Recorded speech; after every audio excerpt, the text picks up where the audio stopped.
यहाँ लगभग 10 मिनट के यहाँ पर इतना टाइम मिला था, तो अच्छा लगता है कि इतना टाइम तो सीएम यहाँ पर सेक्रेटेरिएट में स्पेंड कर रही है। क्या कहेंगे इस बारे में आप? बस मैं ये कहूँगी जी कि ये चीज़, ये एक मैसेजिंग होती है जो आप खुद लीड बाय एग्जांपल बाकियों को भी फॉलो करना चाहिए, और पंक्चुअलिटी होनी चाहिए, हर चीज़ टाइम पे होनी चाहिए, तभी तो हम आगे बढ़ेंगे। मैडम रमजान करेंगे या नहीं करेंगे ट्रांसफर पोस्टिंग? जिसकी ज़रूरत होगी वो करेंगे। तो चीफ सेक्रेटरी साहब को आप कंटिन्यू कराएंगे या तब्दील करेंगे? जो कोई अगर सही काम कर रहा है मैं उसको क्यों तब्दील करूँ? मैडम कल से रमज़ान शुरू हो रहा है और लोग अभी भी ये कह रहे हैं कि महंगाई जो है वो ओपन मार्केट में काबू में नहीं आ रही, सब्जियों की कीमत। हम उसको कर रहे हैं। ये बड़ा अनफॉर्चुनेट है कि जब रमज़ान का महीना आता है तो पूरी दुनिया में प्राइसेस नीचे जाती हैं, हमारे मुल्क में ऊपर जाती हैं। तो हम क्रैकडाउन भी कर रहे हैं, ऑर्डर्स के ऊपर भी कर रहे हैं, और प्राइस कंट्रोल का अनफॉर्चुनेटली यहाँ पे कोई मैकेनिज़्म नहीं है।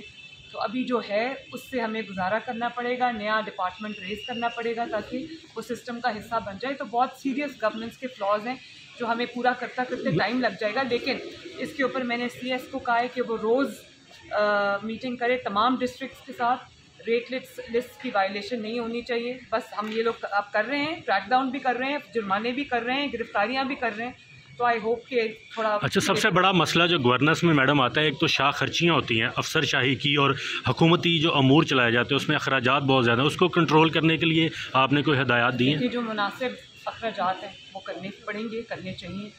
जो एक्सूबरेंस है उसको ज़ाहिर कर्टेल करने की ज़रूरत है, क्योंकि ये एक सबसे पहला फ़र्ज़ हमारा ये है कि 12.5 करोड़ आवाम जो है पंजाब के सूबे की, उनको जो बेसिक उनका हक़ है, जो उनके राइट्स हैं वो उनको मिले, उनको खाना मिले, उनको तालीम मिले, उनको सेहत मिले।